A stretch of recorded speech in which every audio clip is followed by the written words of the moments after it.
Kuasa hukum Baradae sampaikan salam perpisahan, kirim pesan manis untuk Eliezer.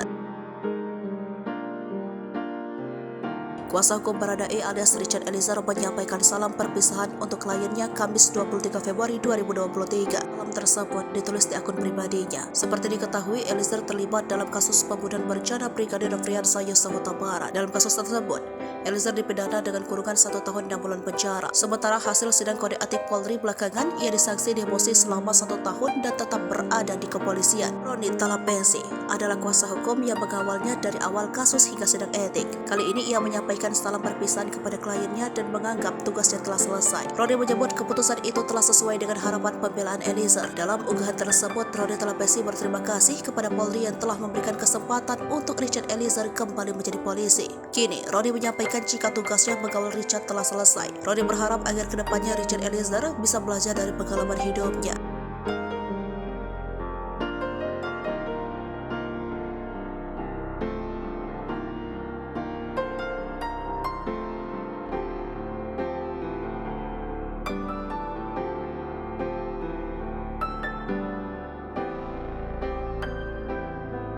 Roni Talapesi memiliki peran yang dinilai sangat berpengaruh terhadap kejujuran Baradae hingga membuatnya divonis hukuman ringan. Bahkan Roni tak kuasa menahan tangis usai mendengar Richard Eliezer dijatuhkan vonis 1 tahun 6 bulan penjara. Tangisnya itu ditumpahkan atas usaha yang membuat Richard Eliezer divonis lebih ringan dari Verdi Sambo CS. Roni meyakini bahwa vonis majelis hakim ini sudah merupakan putusan yang adil, sehingga ia berharap jaksa penuntut umum tidak mengajukan banding sama seperti pihaknya yang menerima putusan hakim.